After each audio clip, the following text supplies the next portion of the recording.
That is very stable. I guess I could take these calls and we could try to put something together, you know? Yeah. If you want to do it that way. Like, we do have this first part of audio. I can take the phone calls and run the stream.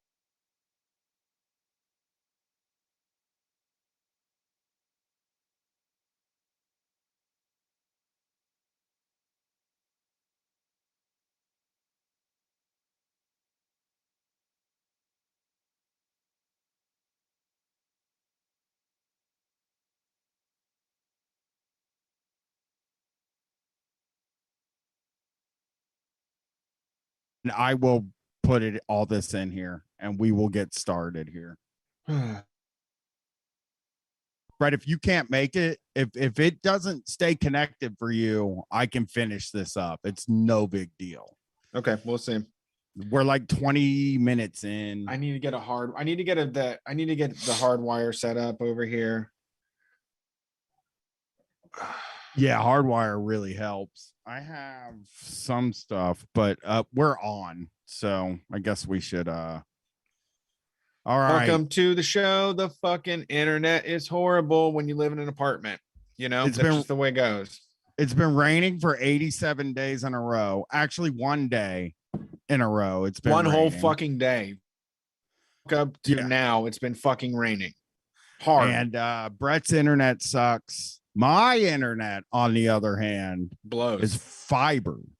So it is I'm doing great. So it might be a one-man band here, maybe. Who knows?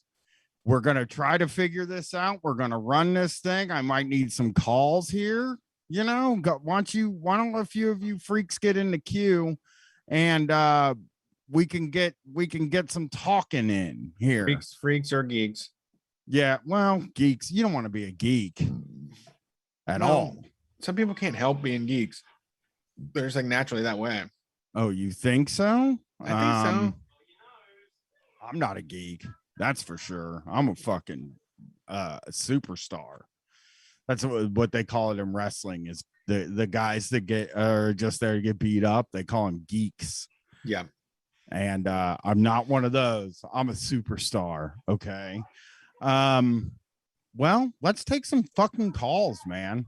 Let's see if we can get this call thing rolling. We will take the calls and we'll see what happens here.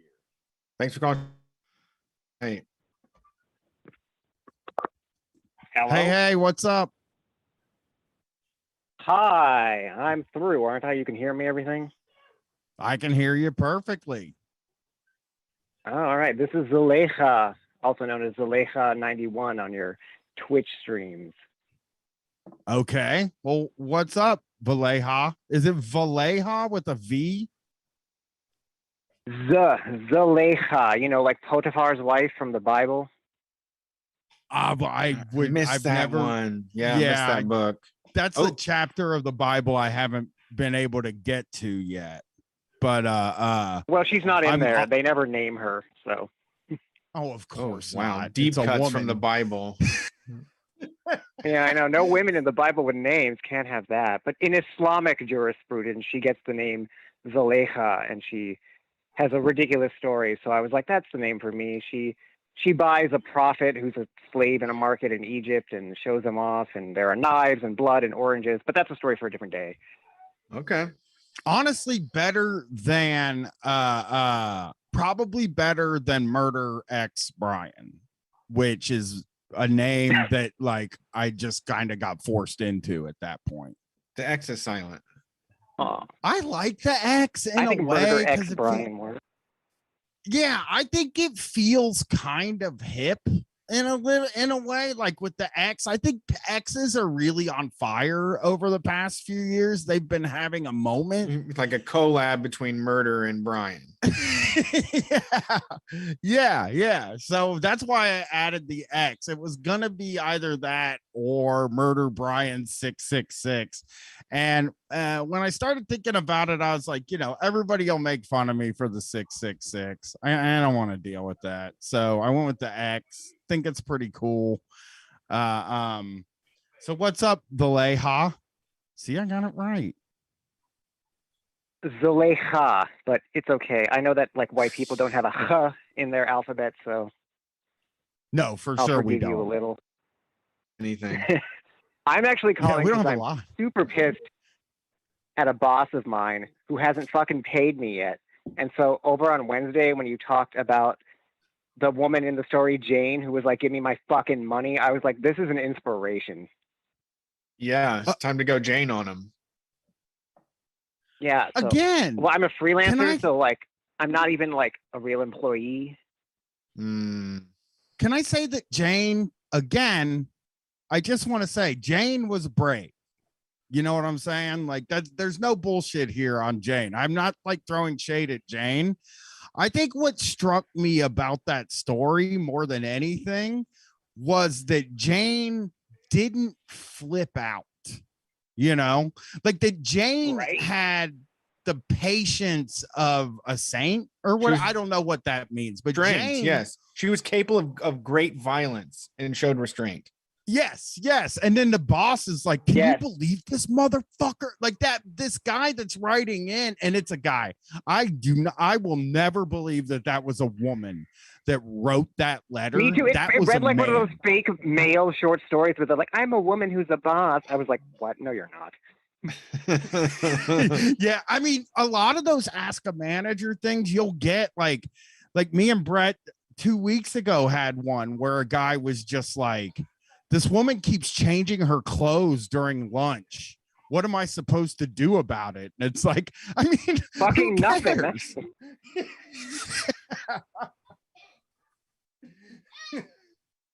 Oh my god. So what's going on tonight? Yeah, so I haven't been paid in about a month.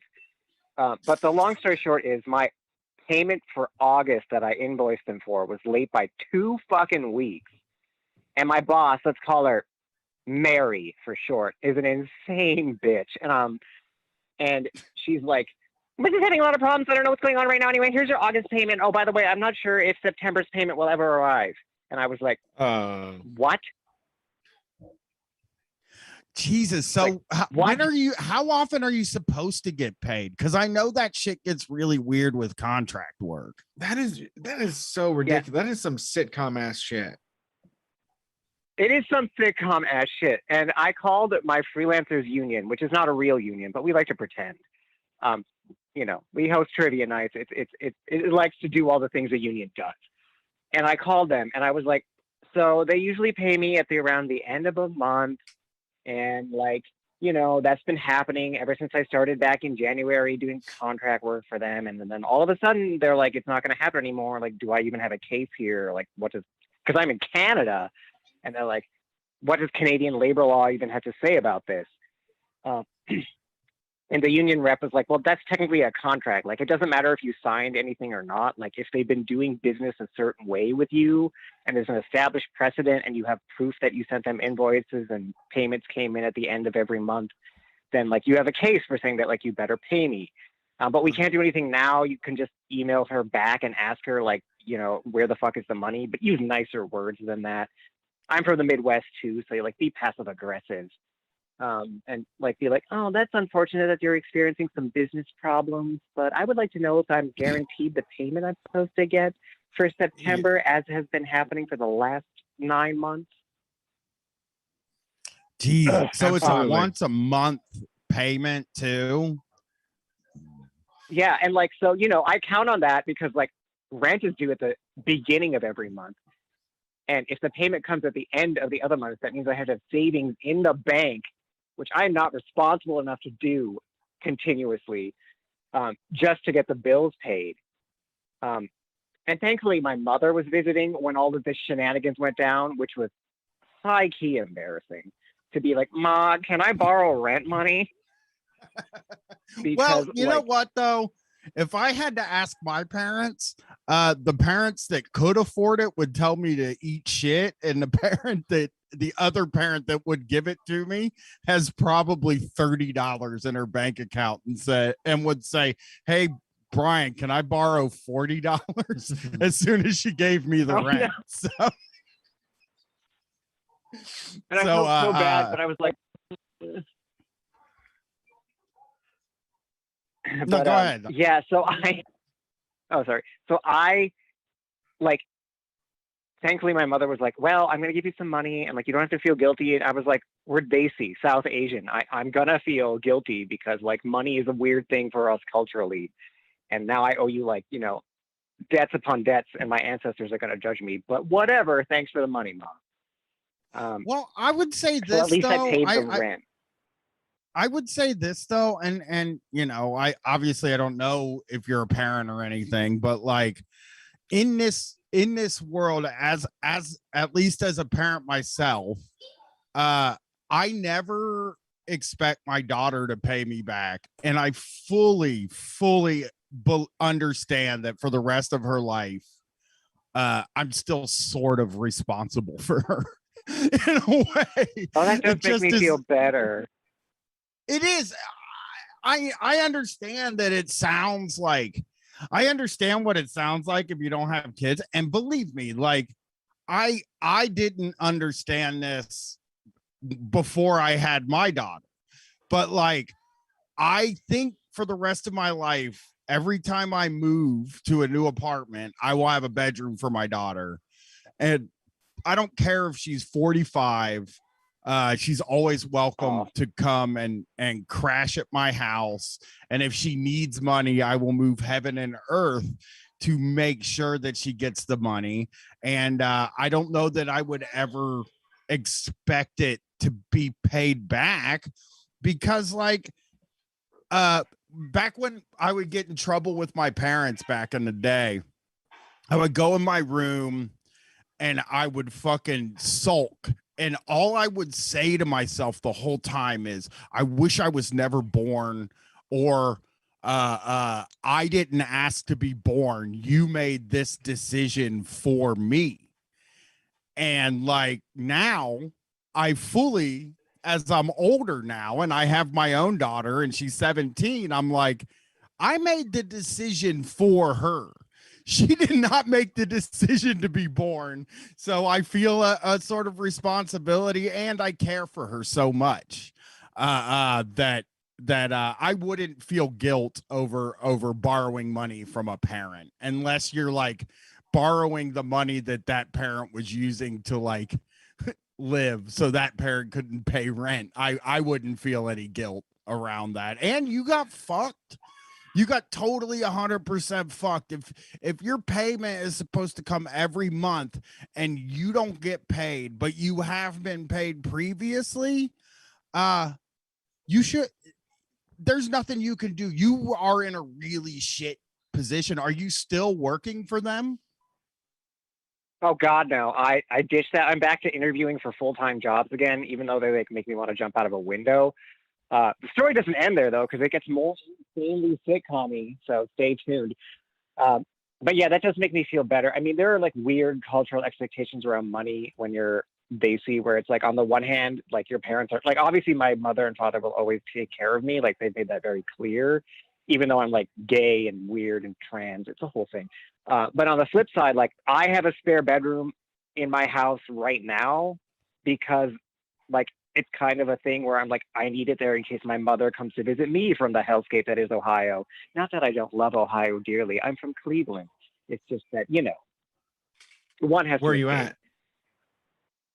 I'm now in Vancouver, which is the West Coast is a weird, weird place. So like, I don't understand all the labor laws either here. In Ohio, I probably could have like built up a case of some sort because I know like what they do with independent contractors there.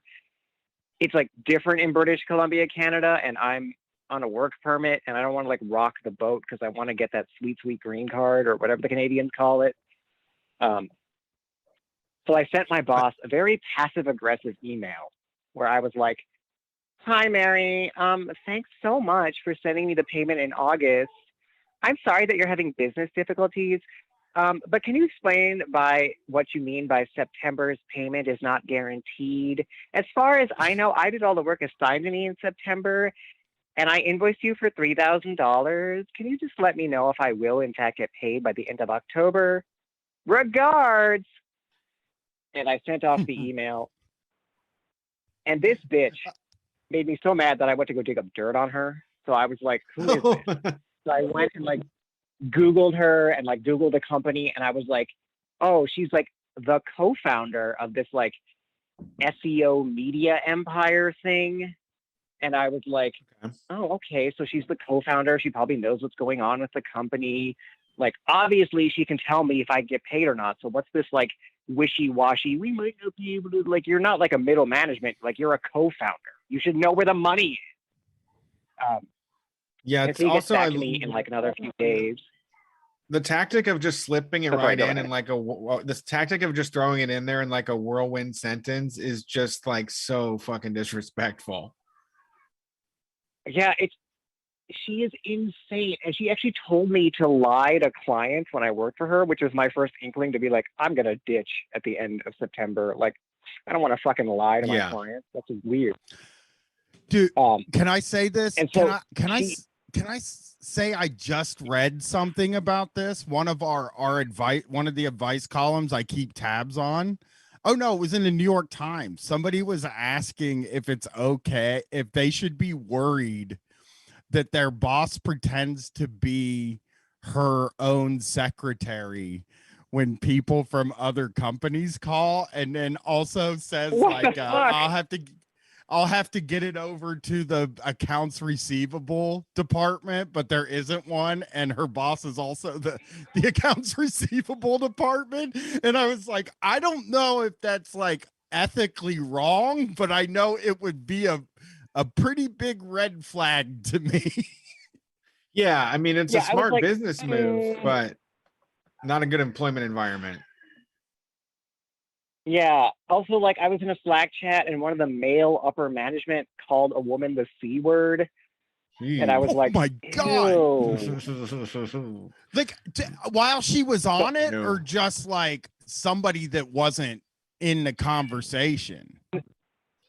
This was like a private message between me and like a graphic designer or something. And I was like, oh, who is this like person who's emailing me? Should I know who this is? She seems really upset about something we did.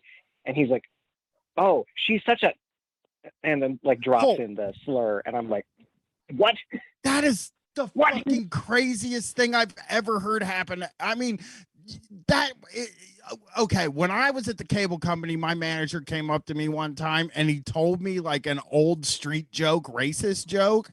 And it was like truly fucking shocking to me that he, first of all, told me again a street joke that I had heard 700,000 times, but also that he told me a straight up racist joke. And because he had found out that I was interested in doing comedy is why he did it. But yeah, it was like, it was a moment where it was like one of those like super shocking things where you're like talking to a person at work and you're like, am I supposed to like tell this person that that's like not okay? Like, right? Like, what do I do? You're the manager. Like, who do I report you to? What? Yeah, I don't know what the fuck to say. Like, I had no idea, and I can imagine for you it was the same way, where it's like, what the fuck? Okay, like now you have said this thing, and I mean, a guy that throws that around so much so that he throws it around at work is like, has so many problems. I was like, this whole company is fucked. I'm leaving at the end of September. Thank God I did. Yeah, it seems like you got out. Crazy reply email, and she sends this line that says like, oh, company is having some problems. I haven't been paid yet either. This just happens when you're an independent contractor. And I'm just like, what do you mean you haven't been paid yet either? You're a co-founder of the company. You should know where the money is. And if there isn't enough money to fill out your paycheck, then the company has gone bankrupt. Like, what? What? Yeah.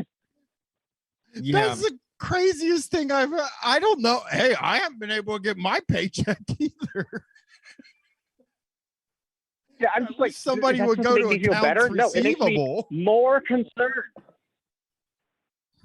That is super interesting that like it's really interesting to me that it seems like she is like does not want you at all to know that she has any power in the company. Like I've never heard of like a co-founder or founder of a company pretending to like be human resources to skirt responsibility. That's a first for that. Looking back at like the interactions and the way I was told to interact with clients, it makes sense because she would like I once said because they wanted me to be like in management but still be freelance, which makes no fucking sense. Also, I don't want to be management.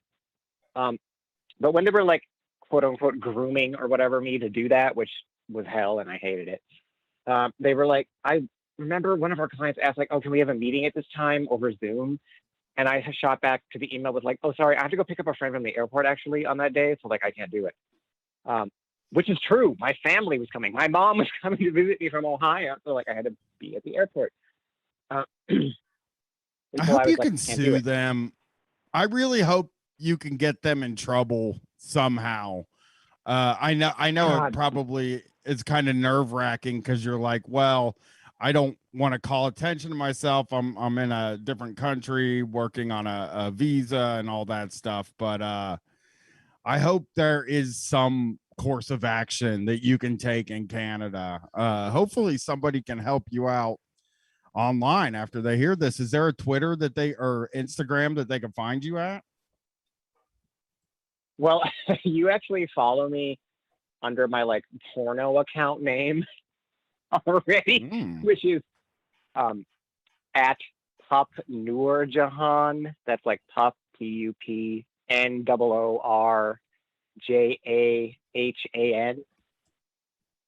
Okay. On Twitter, well, but Street Fight Radio follows me there already, and I was like, huh, that's my porn account. But well, hey, you know, a porn account is just as valid of an account as a comedy account. Yeah, I like porn accounts. That's true.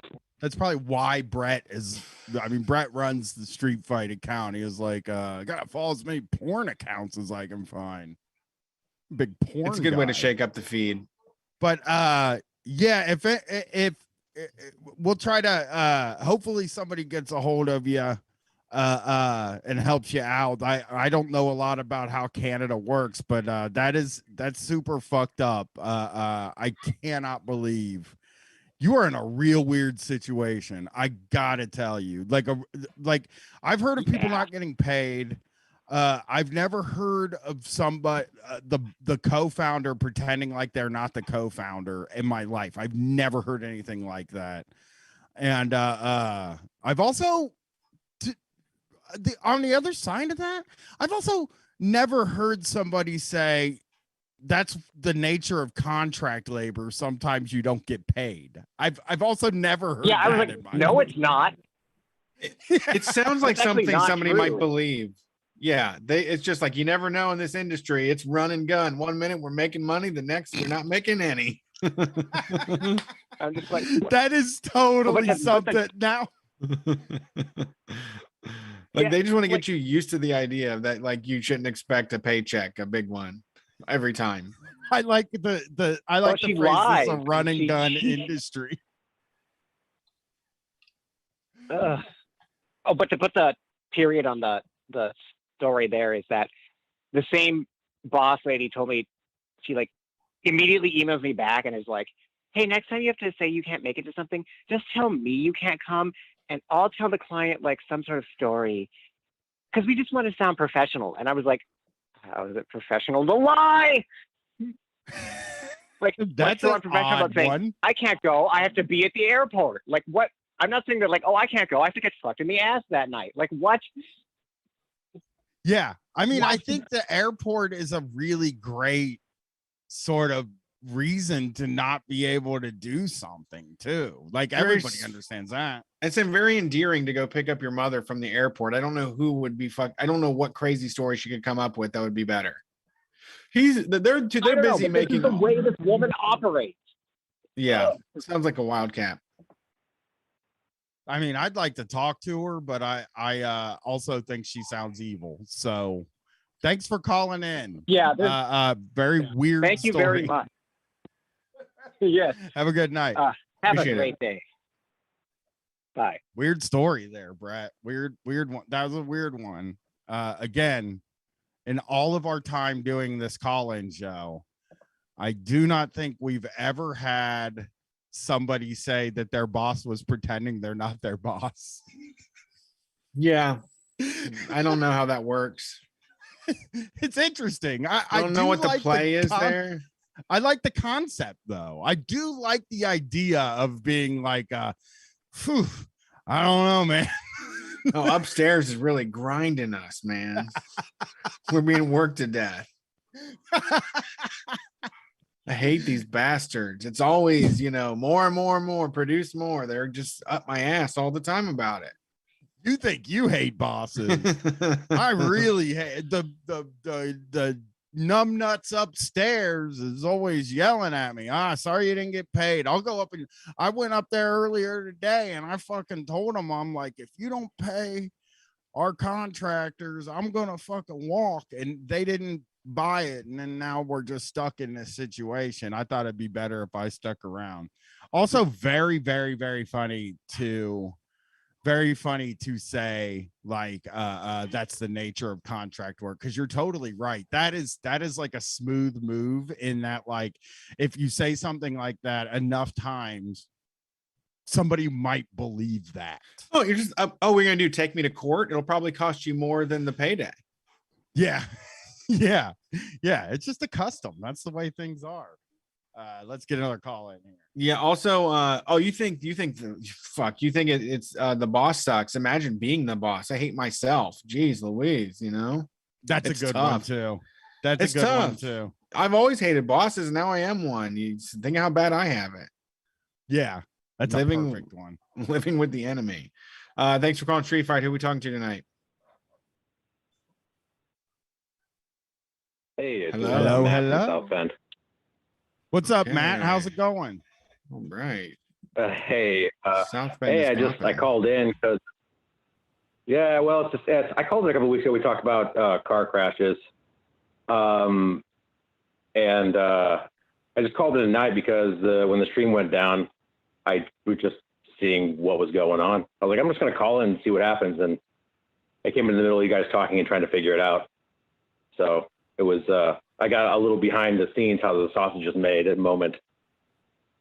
Oh, yeah. I forgot the callers can hear us. You heard us complaining. It felt like a good old street fight to me. I mean, it is. We were kind of the way I don't think there's a lot of editors or producers that listen to their show, so I hope that's not just specific to Street Fight. It very possibly could be, because on the other shows I do actually they do listen to the show. I don't know if there's like an easy way to like fix it. I mean, well, I can just imagine it being frustrating to continue talking and not knowing that it's not being streamed.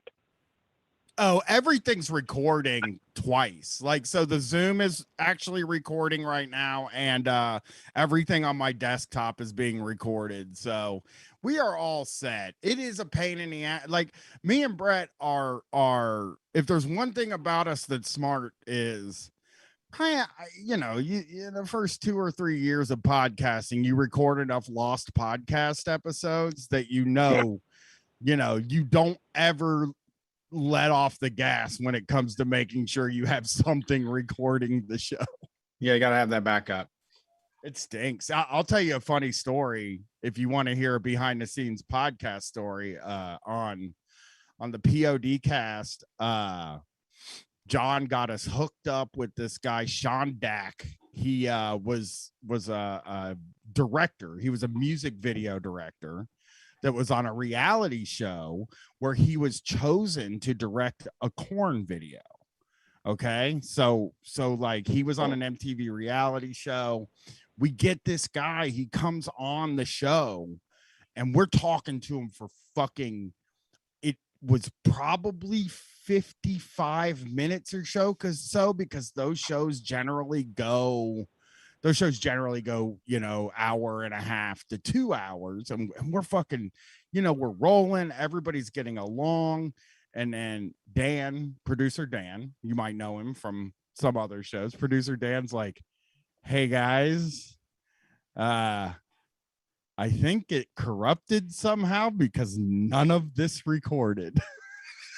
And it's three dudes just so depressed. And then we rescheduled it and just recorded the whole podcast again. And it was just like one of those things where it's like, in the first few years, you will record a podcast at least that gets lost, and then you don't have it at all. And you know, you got to be prepared to make some backups, baby. You listen to Monday Morning Podcast? I know you like Bill Burr. I've heard him. I've heard him do that several times. Oh yeah, I'm sure he does, because he's just doing it all by himself. Yeah, he has like a Zoom recorder in a hotel room that like runs out of batteries all the time. God, I know, yeah. It's like he'll be fucking come back and on, and he'll be like, God, fucking, I just had this whole thing. I talked about this for 20 minutes. I'm gonna try it again. That was my Bill Burr impression, everybody. Sorry about that. Really good. But yeah, I've listened to a lot of Bill Burr, but it just goes to show you it happens to, I think, everybody. So yeah, that's a crazy moment. Then that story, the guy told you that, hey, this is recording and all. Yeah, but yeah, I didn't really have it. He came back. He was cool, and he came back and did the whole show. So it ended up being okay. It just, like, one of the funny things that podcasters do when they have to record a podcast for the second time is, after the second time, they're like, I think that was better than the first one. I mean, we really had some good chemistry rolling and stuff like that. Then some of the stuff from the last one wasn't that good, because you just have to convince yourself that it went okay. It is also a weird trust yourself and telling the same joke and everybody going like, like that's the first time they've heard you say that.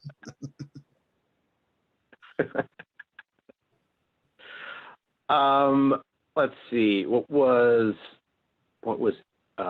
struck me. So yeah, these boss stories, where are these boss stories coming from? I haven't taken time to look up these Ask a Boss. You know, there's several, there's a lot of websites where you can ask human resources or ask a boss a question. And, you know, we've always looked at advice columns from the beginning, but like, I don't know, there's been some really good ones lately. So, we've been using them a little bit more often. They're very odd stories a lot of times. I do think that as far as Street Fight goes, I do think there is something to listening to the other side, to listening to the bosses, like how they think and how they tick, like endlessly kind of fascinating to me, the way that they expect the world to line up for them. Well, you know, it's because you are, and when you work with, especially in small businesses, you work so closely with them, you know, you see both sides. And when you see a boss try to be a normal, like, person and not be a boss for a second, you both like it. But then when they're kind of that dick boss again, you're like, wait, what the fuck? You know, like, it's 2 seconds later. But then you also see the hard stuff that you know they have put themselves in, and that's the reality of it, is that they put themselves in that situation, you know, to be the boss. And so you don't really feel sorry for them, but there's a reason why, you know, you yourself don't want to be the boss unless it's enough money. But that guy that from the first Ask a Boss segment that was that guy was so just bitter. I was like, I don't understand why he gives a shit at all. And I've definitely ran into people like that for sure. But yeah, I can imagine. Yeah, I mean, I think, you know, difficult.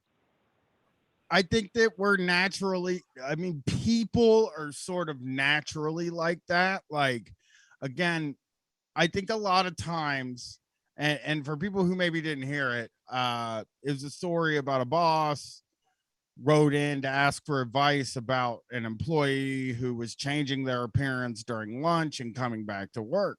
And I think really what that boiled down to is like that humans are gossipy type people. And well, because I think people are naturally kind of gossipy. And I also think, and this is just like, I have friends like this too that I love very much. I have relatives like this that I love very much, are very afraid to ask the straightforward question.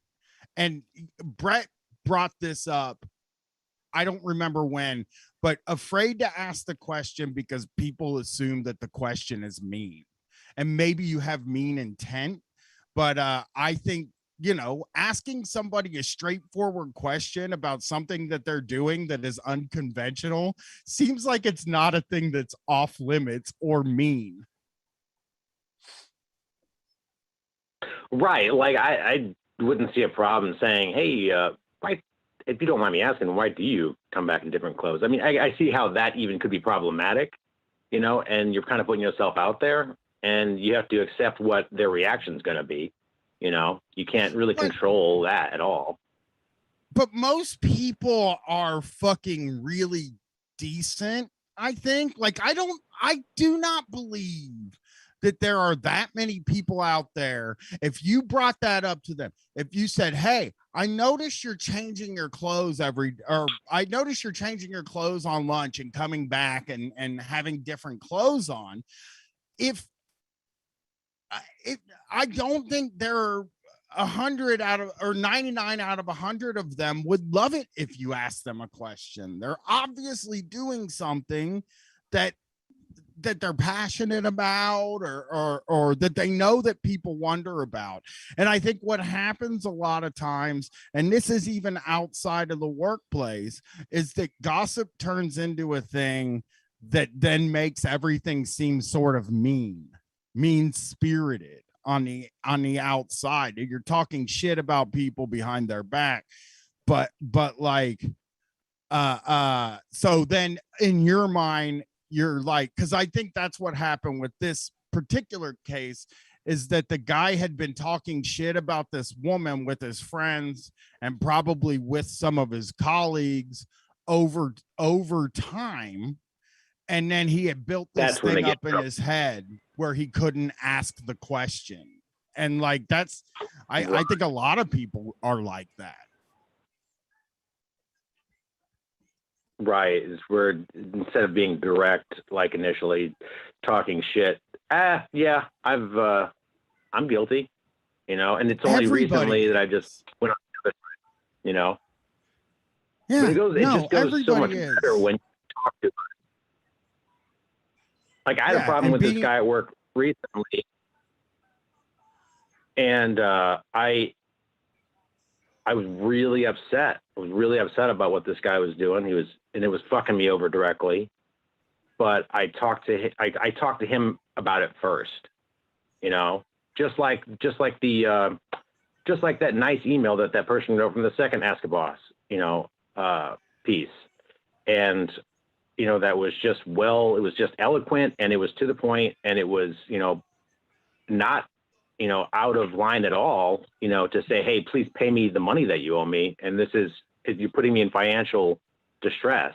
You know, I just went to this guy and I was like, hey, you're kind of taking my money by doing this. And that's a problem for me. So you got to stop doing that. Okay. And then by me doing that, it went way better when I went to, you know, my bosses about it, when he didn't stop doing it. Yeah. So yeah, that way he wasn't surprised. He wasn't, you know, holy shit, I didn't know. No, motherfucker, I kind of already talked to you about that. So yeah, it's hard though. It really is. I mean, it took me a long time to get to that point. Yeah, confrontation's fucking tough. I mean, I think I've been pretty open about my terrible fear of confrontation, and I don't think I'm the only person. I think I'm like in the majority of people. I believe that I personally, Brian, am in the majority of people. So, but I always believe that, and then Well, it yeah. turns out I'm a fucking crazy person. At least you know. Well, Well, I it's learned that from probably what you, we talk about. motherfucker.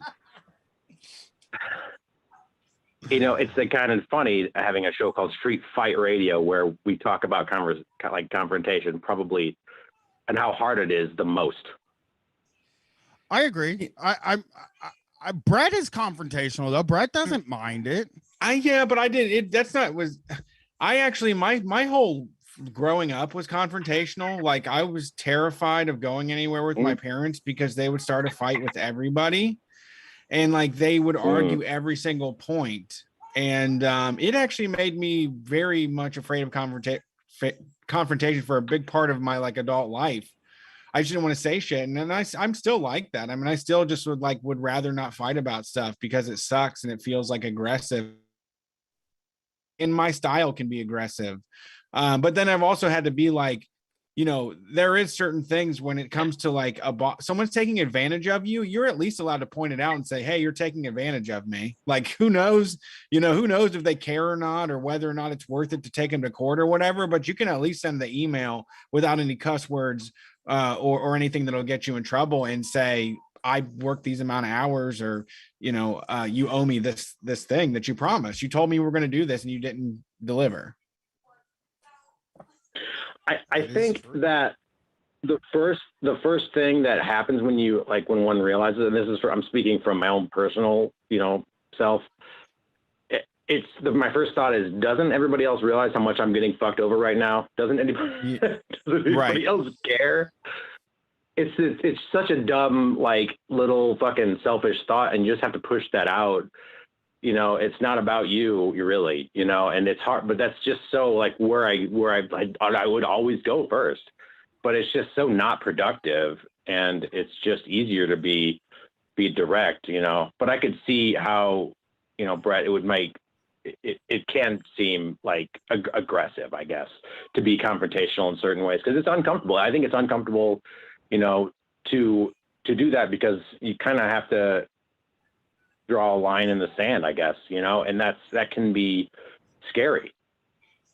Well, yeah, I mean, there's a way to say like, you did this intentionally because you want to fuck me over, when instead, and that's when you're getting too aggressive. But like, if it's just because you don't have money, like, they know why they didn't pay you or why they don't want to pay you or what the fuck is, they know that their whole situation is a calamity. You don't really have to go and explain it to them. I'm sure they know, how fucked up it is. It's the same thing with like car accidents I've been in. Like I used to, like, people would get out of the car and try to argue, you hit me, all this and that. But most of the time you can look at a car accident and figure out who the fuck ran into who,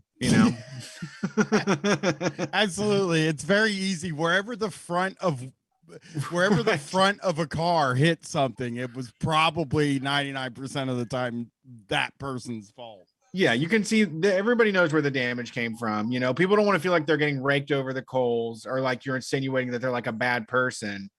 But at the same time, they get away with murder. Lots of people get away with it. Like that person that called earlier. Lots of bosses just say, oh, it's just going to be a little mixed up. You just have to wait for your check for 2 days, without realizing that not having your check for 2 days is going to cost you like a ton of money in bank fees and shit. We're all living on like a house of cards. Right. Exactly. And like they want everybody to buy along the idea that like this is a stable, like, you're not paying me a stable income. Other people here like have side hustles and are doing other things. Like, this is I'm stretching, to make your fucking income work, and it has to be here on time. Yeah, like, hey, I mean, it's weird to go to your boss and say, hey, can you go rob Peter so you can pay me, Paul? We're all living like this, but I'm going to need you. I need to get paid. And it is weird to look at your boss, like, to realize the place where you work is also going paycheck to paycheck. And I think this pandemic was just like, we all knew it, but it really wilded people out to, like, fucking Cheesecake Factory go down like 2 weeks in or whatever it was. Right. That's true. All right. Yeah, Well, I don't even I'll ever let think the about that. yeah. Yeah. Well, thanks for So, calling yeah, in, buddy. yeah, man. Good. I appreciate the convo. You guys have a great show. Yeah. Sorry, Dude, my audio is so up and down. I'm really trying to pay attention, but it's like so in and out. Like That's I'm fine. just as soon as they were hitting like the main beats of the thing, like a huge piece of information just went totally blank in my ear. It was like, okay, I'll guess what they said. I'm kind of get context here. Well, let's soldier on here. I think we're gonna make it, Brett. I think we're gonna be able to answer all the calls and then live to fight another day. Yes, once it's not raining, maybe if I can get fiber, then we're gonna get Go fiber for over it, here. bro. Give fiber, baby. Never getting fiber here. It's so good. Thanks for calling Street Fight. Who are we talking to tonight? Oh, hey, it's Rona. Can you hear me? I can hear you. Did you say Arona? I did say Arona. Ah, I know you. Hey, I know that person. I need 1 second, Arona, with Brett here. Hey, Brett. Yes. I have the chat up on one computer screen, the Zoom up recording, Twitter up, and my other computer with wrestling playing. Katie's watching TV streaming, and Oh my Glenn God. is on her computer, and no internet problems. It's that fiber, baby. Fiber. Wow, that's impressive. I love fiber too, man, because like, you know, your internet works all the time, and like just a little thing is if like you eat a lot of fiber, it'll make you feel like really good inside too. So you know, let me get out there and fucking really step out on the side of fiber in all facets of life. I put it on my list. All right, what's up, Arona? Yo, so it's my birthday. So I figured I'd call and ask for a happy birthday shout out. Happy birthday. Happy birth. You want me to do the Marilyn Monroe happy birthday thing? Because I can do that. You can if you would like. I can't. Happy birthday. Happy birthday. Yeah. Brett does the rights free one all the time. And isn't that what that one is, dude? No, that's Stevie Wonder's version. Oh, for he's the jolly good fellow. That's the rights free. Because remember, for fucking years, dude, for years, these sisters own the happy birthday song. I think they still do. Like, you have to pay to have the happy birthday song on like a show. That's not B. That belongs to all of us.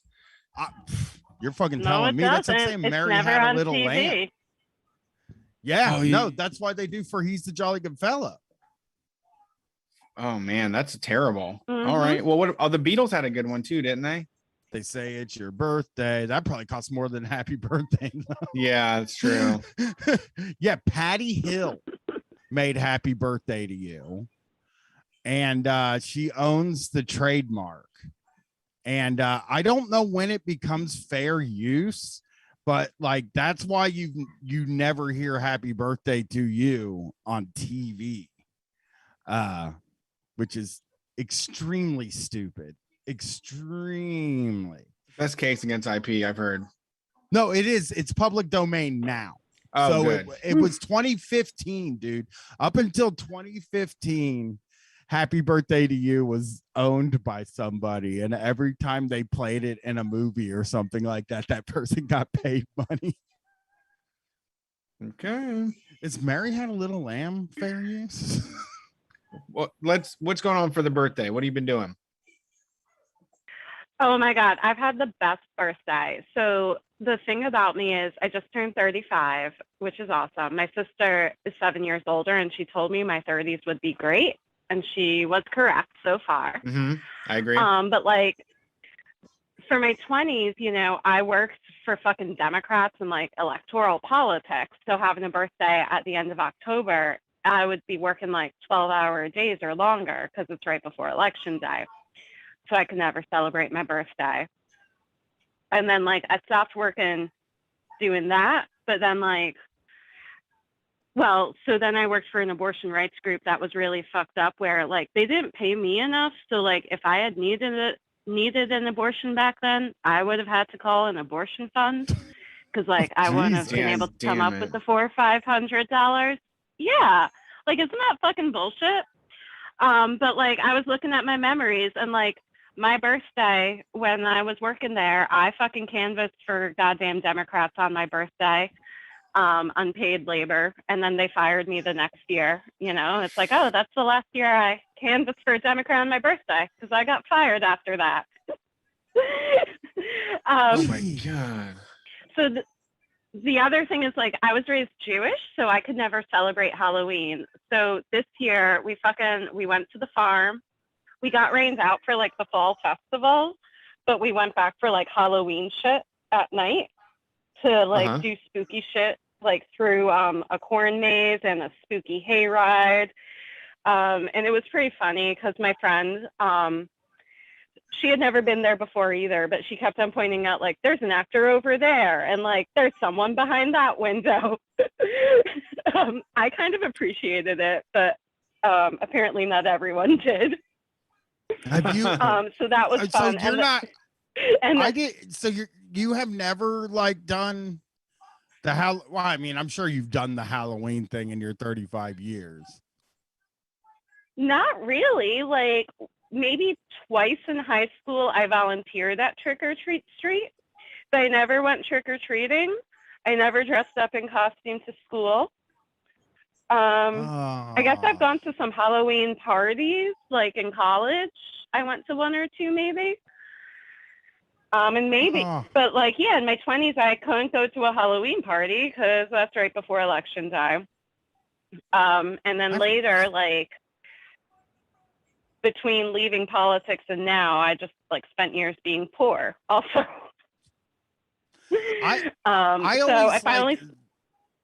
The kids at school that weren't allowed to join in on the parties at the time, I'm like, I'll just do it. You know what I mean? Like at the time, because I was a little kid and I didn't understand it.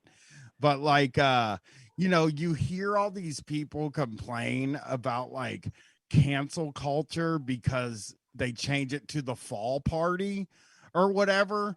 And look, if it means that people are going to be like included that would have normally been left out of the celebration, maybe the fall party's not that bad. And you can do the Halloween party at your house. That seems okay. Yeah, and like Jews, like, we have our own fall festival as well, and it's fucking awesome. Like, we have Rosh Hashanah, but then there's a different fall festival a couple of weeks later, and there's lots of dancing and day drinking. That's like how I learned how to drink whiskey in high school with the old men at my synagogue. So yeah, I'm kind of glad I finally got to like do a Halloween thing and be like, okay, I've experienced it. I don't think I was actually missing that much, and I'm okay. I'm at peace. Boo. I don't know. Like, I thought I would be more into it than I was. I don't know. But then the other thing is we went to a local brewery yesterday and did a tour of the brewery. And like a few minutes in, I mean, the guy doing the tour just seems so tired. And then he's like, I'm sorry, guys. This is like only the third tour we've done since the pandemic. Like, I'm a little rusty. Hey, you know what, though? Being a tour guide, I'm going to be fucking totally straight up with you. And I'm a guy that makes part of his living standing on a stage in front of an audience. Being a tour guide seems like the hardest one of the shit. Like, it's got to be a bottom level job for like stress and like misery. It seems like a really miserable job to me. And like, that's gotta be hard work. I gotta tell you. I think, Yeah. So I feel for that tour guide. Well, we did tip him well. I think his job is mostly making the beer. So he like got to show us around where he makes the beer and answer our questions. I think everyone's favorite part was watching the beer farts, like where they add the CO2 and yeast. Mm-hmm. So that part was fun. But yeah, it was kind of funny because one of my friends who came on the tour with us used to be a professional tour guide, so she had a lot of notes for him that she did not share with him. She just told us afterwards her thoughts. So it wasn't like pointing out the actors. I would love to get a fucking tour guide on this show. That's something we could definitely. I think we've had one call years ago who said that like people they're in DC. The one that called here is in DC. Yeah. And said so that live, like go ahead. Oh, I was going to say, yeah, we live in Fairfax County. So, like, we've done so many different fucking tours around here. Like, we did a ghost tour in Old Town Alexandria that fucking ended in a cemetery where they talked about our Confederate boys that are buried there. And, of course, like, they have a Black Lives Matter flag up now, actually, at that cemetery. But, yeah, it feels like you throw a rock in Fairfax County or Alexandria and you hit a tour guide. They're like, you know, maybe getting their master's or PhD in U.S. history at one of the local schools around here sometimes. I mean, having to answer questions from conservatives, right? Like if you're a tour guide doing historical tour guiding, I'm sure you get questions from conservatives that is just like, it's probably an entire confrontation. That's a really good point I hadn't thought of. Because, yeah, like before the pandemic, when I would ride the metro into DC to work, yeah, I would see all the different types of tour groups. And it's like, oh, these look like the fucking worst people. Yeah, it seems miserable. I mean, only it's a very weird thing to sign up for a tour, I think. But hey, you know, far be it for me to say I've never signed up for one in my life. But far be it from me to say anything bad, but I do think it's weird that people sign up to be dragged around DC looking at stuff. It's better than just aimlessly walking around and checking your phone instead of being there and knowing anything about what's going on. Really? Yeah, I mean, there's interesting information. So. The reason that people pay money to go there is because there's actually interesting shit happening there, you know. Okay. Well, I will I believe it. I mean, you don't have to. I mean, it would be totally off brand for you to pay for a tour and enjoy it. So I can see why you wouldn't. I've never been on a tour. It seems like I'd go on a spooky tour. Like those tours they take you to look for ghosts in New Orleans and shit. That makes sense to me. So Brian, you should come to DC and hit me up and just come on my tour. It'll be the Arona tour of DC or Mount Vernon.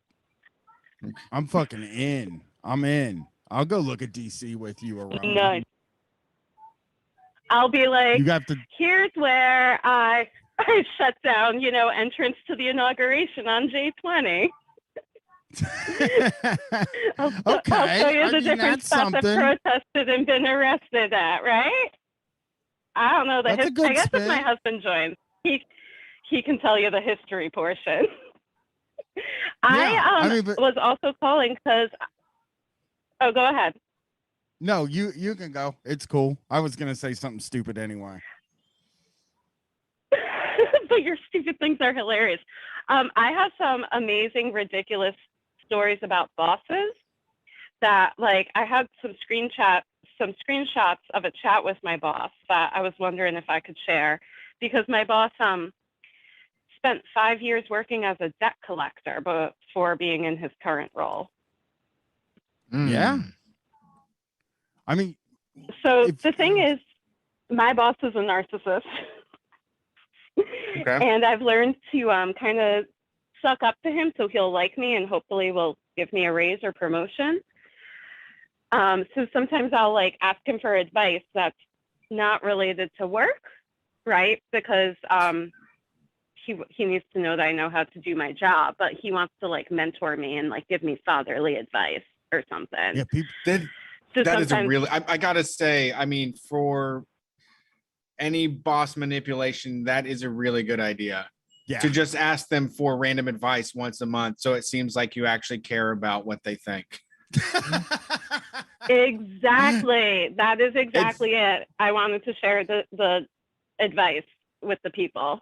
Yeah, and they're so arrogant to the point where they're just like, oh, of course they want to know from me. Of course they want to hear from me. I'm so impressive, you know? Like they will fall for that every time.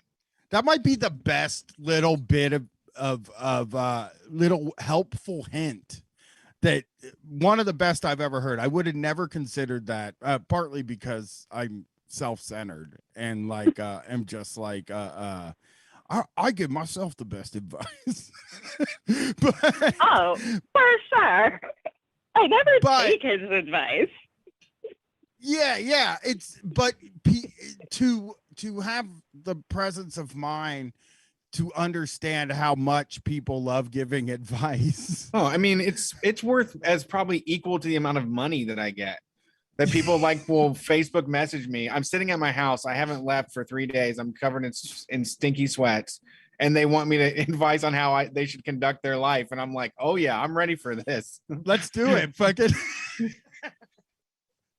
I always get nervous about it, you know, but yeah, I will generally also be like, oh, okay, well, this is a serious duty that I have undertaken now, and it's time for me to tell them everything, you know. And it's so funny because both of us, at least me and Brett, have a lot of time people ask us questions about work, and we've utterly failed to at every real job we've ever had. Oh yeah.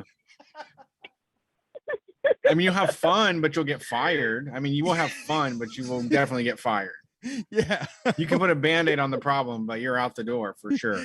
Yeah, and even then, if somebody asks like for financial sort of advice, and it's like, well, you know, it takes 2 days for the check to actually clear. You know, if you're gonna write a bad check, try to do it on a Friday night, and like just shit like that. It does not help. My husband. My husband has that advice. Maybe he'll call it another time. He has great like advice for how to get by financially when you're poor, but a leftist on like which bills to pay. Me and Brett, yeah.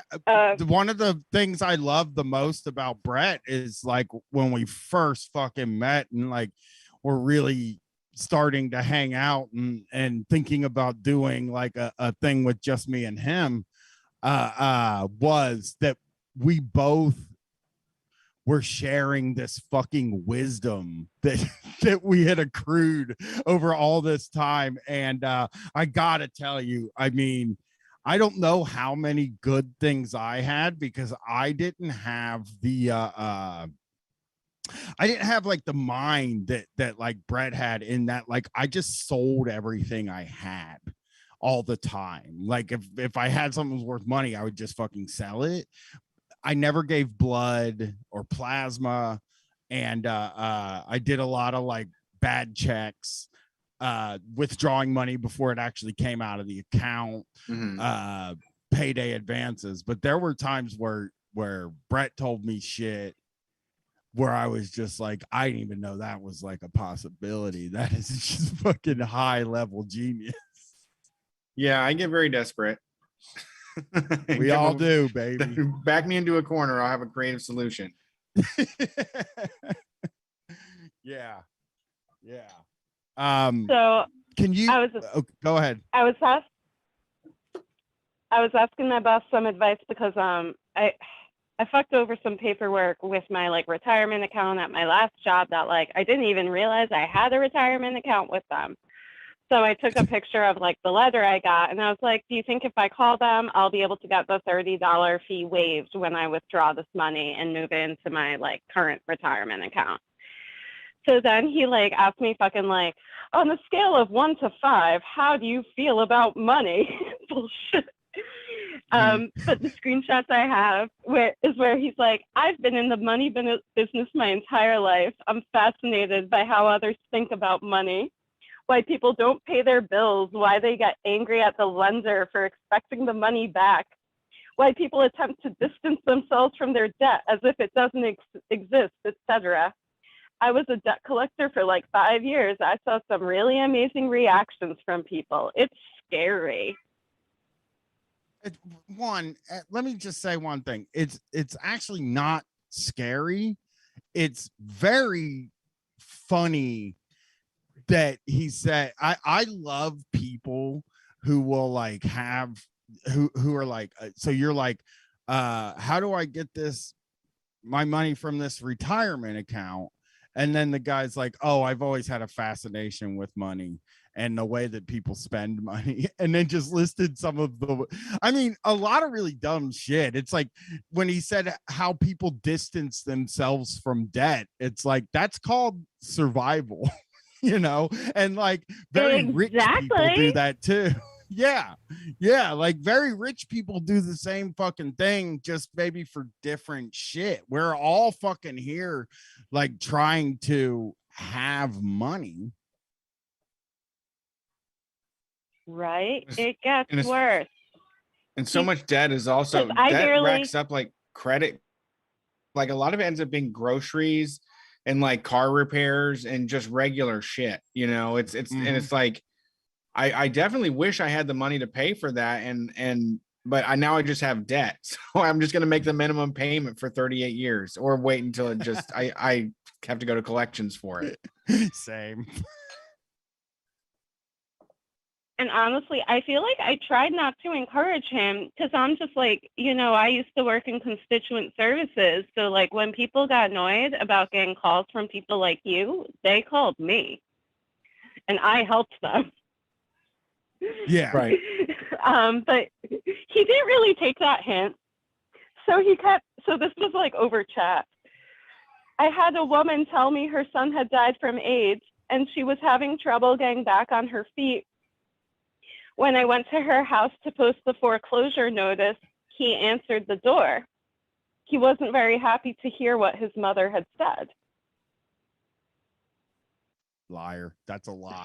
That's a lie story for sure. I'm just like,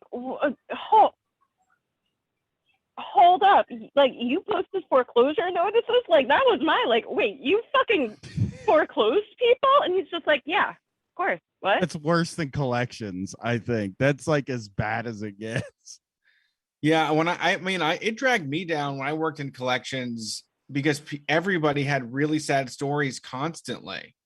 And the whole attitude was like, just fuck them. They're all lying. If you tell yourself everybody's lying, then you don't have to feel bad when they're like, yeah, my mom opened this up in my name. She stole my Social Security. And then now it's 3 times the credit limit, and it's sorry, Brett. No, it's fine. That's what you just said is like, that's that story from those fucking people that like say, oh, my wife works for Health and Human Services, and they say everybody's ripping off the system. And it's like, you just have to say that because you're always turning people down. Yeah. Like it makes you feel so better. I feel like that's like it's the big difference between myself and my boss. Like my grandma worked at OSHA, and the story in the family was like the OSHA office moved, but she wasn't ready to retire yet. So for the last couple of years, she took a different government job in the welfare office, like turning people down. And it kind of killed her and really hurt her soul. And like, I would say for myself, working in constituent services, that's what radicalized me, like learning about like what the poverty line is and the bullshit it's based on, and how all these like different government services, if you make a penny over it, fuck you, you don't get any food stamps, you don't get any rent relief or this or that. So like,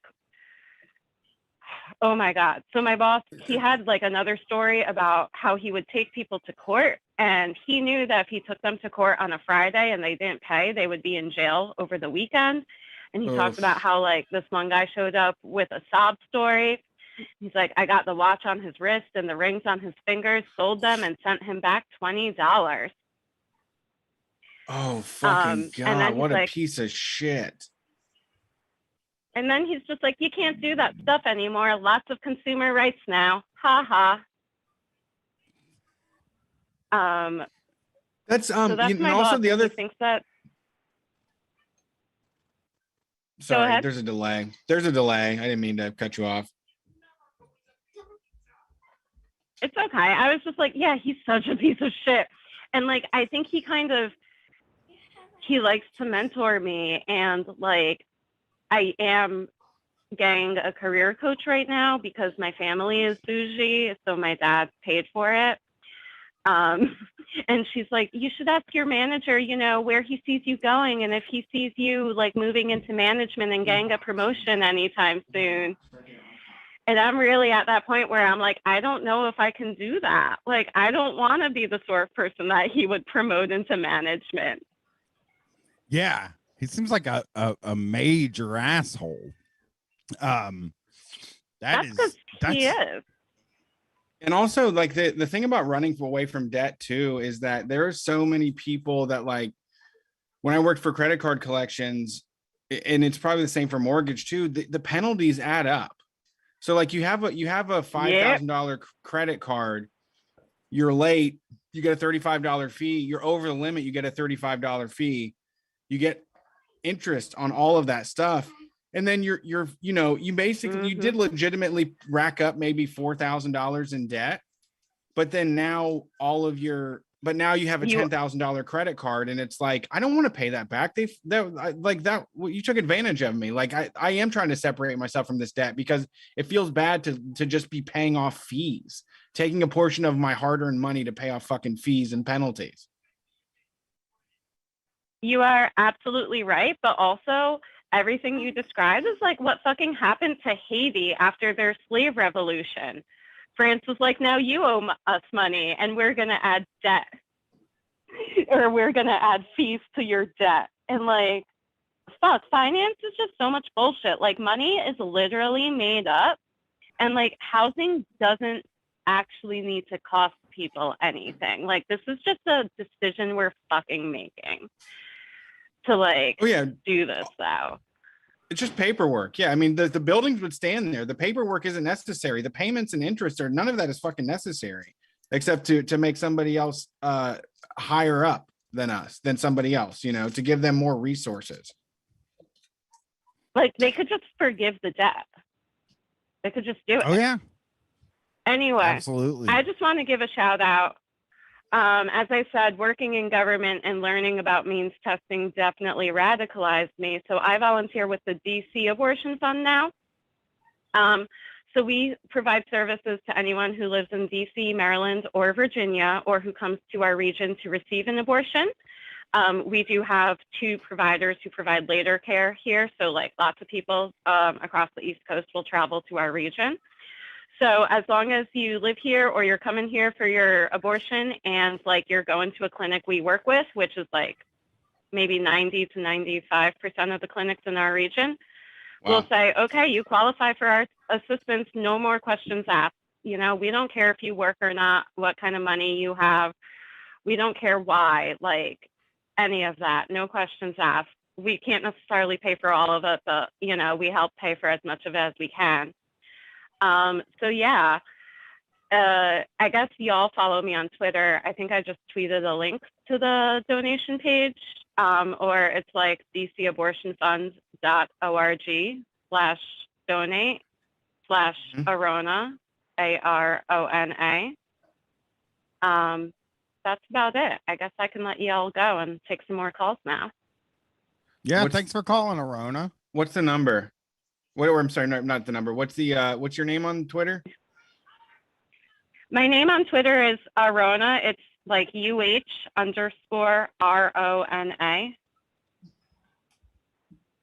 Oh, okay.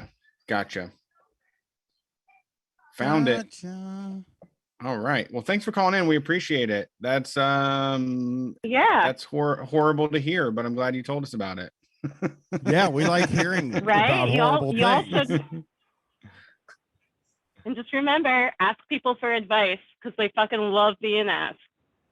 I will never forget that. That is a great bit of advice. Thank you for calling, Arona.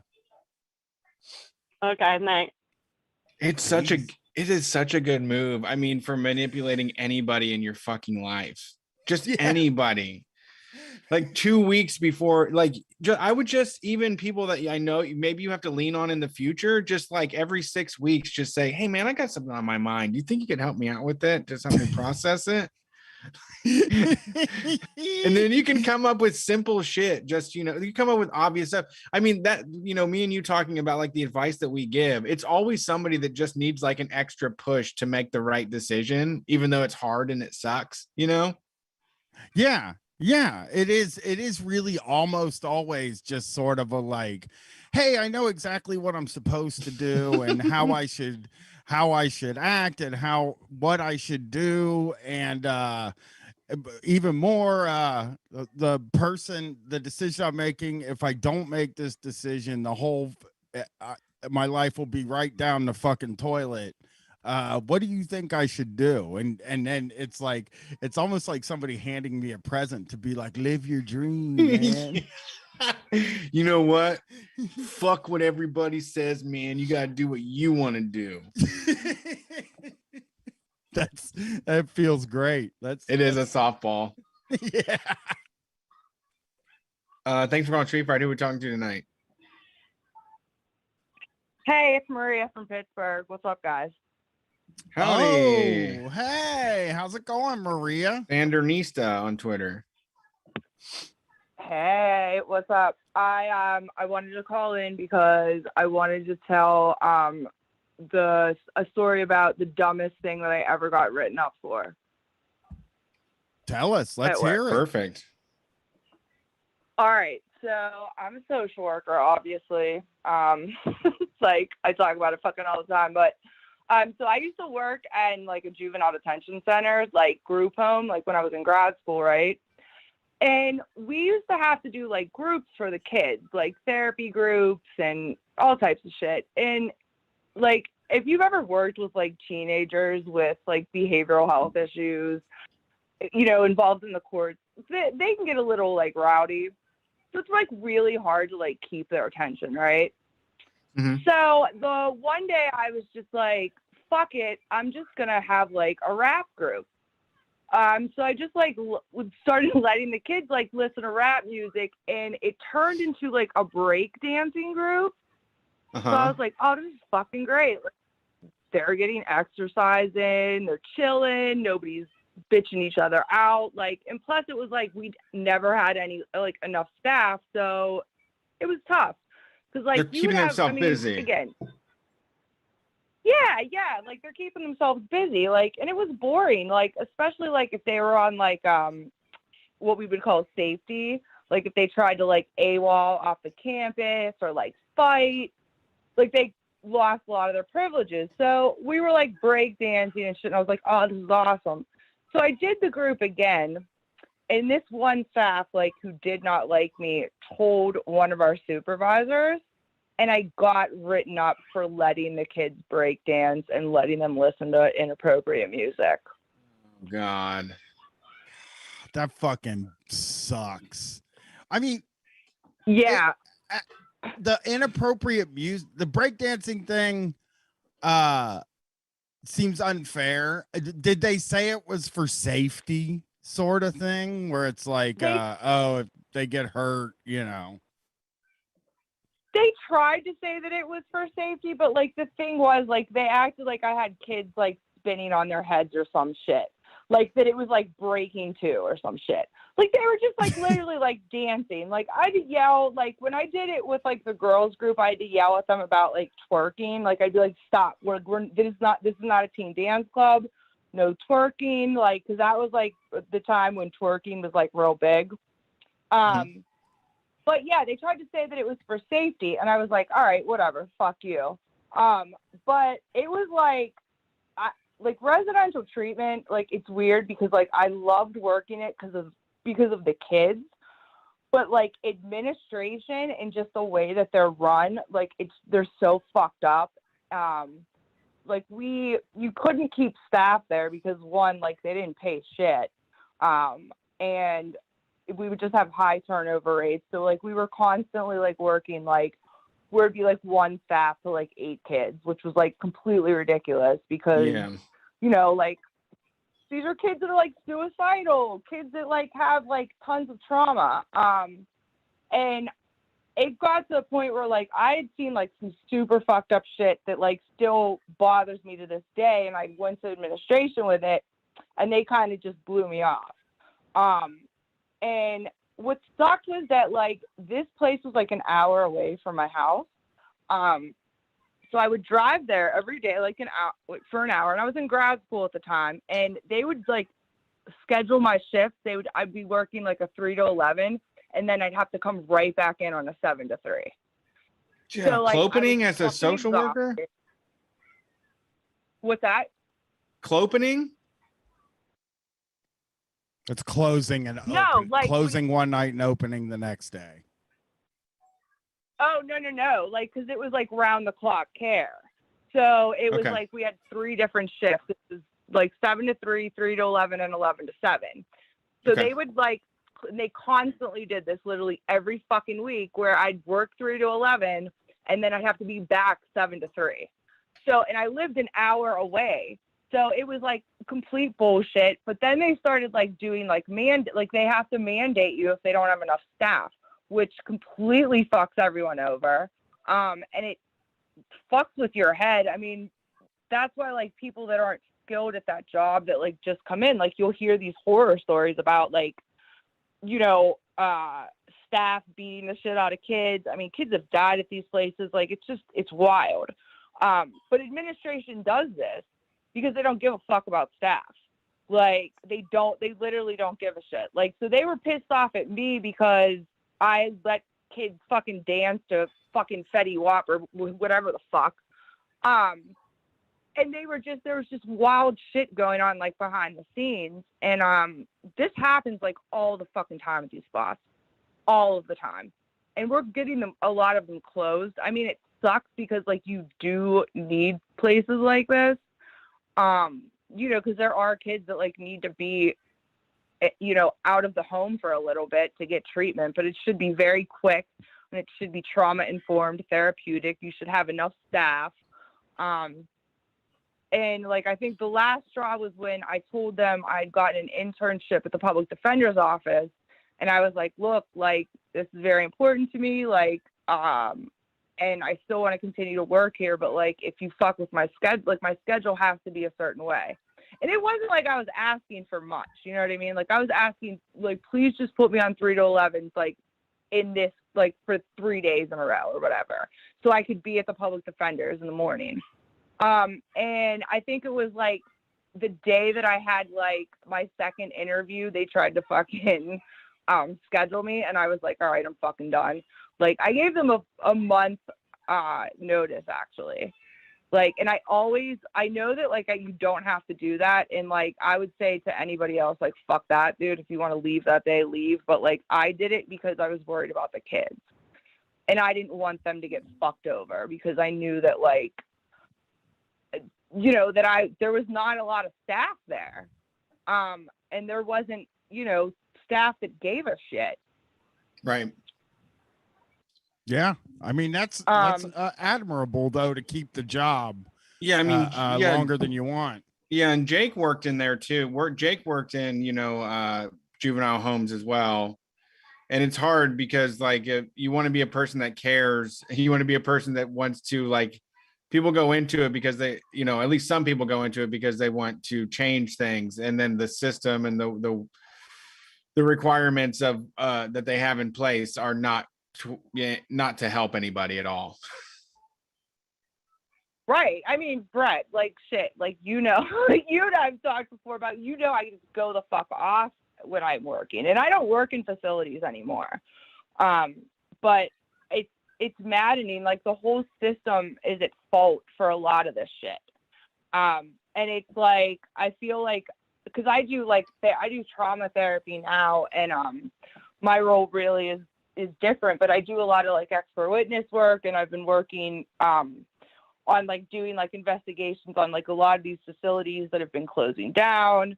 But it's maddening because like one, I feel like it's taken over my whole life. Like I can't, you know, like if I date a guy, like I have to say to them like, look, there might be days where like I can't talk to you for like 3 days because I'm just so like overwhelmed with, like the emotional bullshit. Well, one, the emotional stuff that you carry from like your clients, and I don't want to sound like I'm crying or whining about my job because I know what I picked this position, right? Like I chose to be a social worker.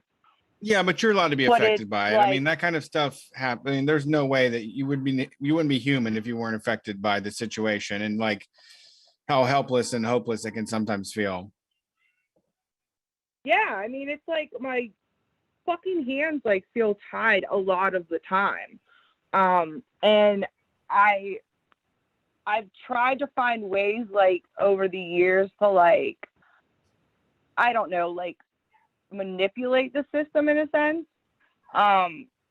And you know, like those wins feel good. Like when I can't, like when I would like do extra witness work and I can get a kid like, you know, that's facing like 40 years in adult prison, a placement in a juvenile facility and his, you know, he's out of the court by 21. Like that feels good. You know, like I'm able to like point shit out that's fucked up, how, you know, because there's so many things. I mean, I go on for hours about how completely fucked this system is, but I also like it does take a toll on you. It takes a toll on you. And I remember we were going to unionize at this spot that I was talking about that I got written up at, but they like talked all the fucking staff out of it. I was down to fucking unionize. Like you know, my parents were in a union, so I was like, fuck yeah, like, but they weren't, because they would have had to pay us more money, and yeah, like it sucks, because it's like you just are watching like the most vulnerable people, vulnerable. Sorry, I can't speak. You're just watching your most vulnerable get fucked over by the powers that be, and yeah. I don't know. Yeah. Sorry for that depressing fucking story. No, it's fine. Totally okay. It's tough. Thanks for calling. If you don't know who it is, it's Sandernista 412, right? Yeah, that's my. Did I get that right? All right. Yeah, that's where my high thoughts about random shit. Just whatever. Yeah. Well, thanks for calling. It's good to hear from you. It was nice seeing you guys when you came to Pittsburgh. So can't wait for the next show. Me All right, neither. talk to you soon. Peace. Peace. All right, bye. All right.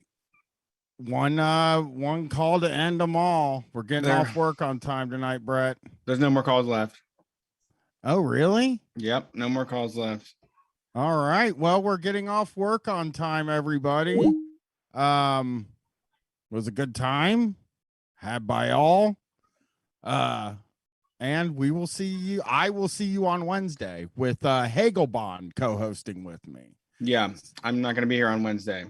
Yeah, Trevor from No Cartridge will be co-hosting with me as a book coming out, and he's like really important person in my life. So it just he was there in a pivotal moment, right? I mean, I would say in that period where I decided to make Street Fight my thing, you and him him and my wife were the three people that kind of got me that. So that is all. All right. Thanks for listening to Street Fight. We will see you on Wednesday night.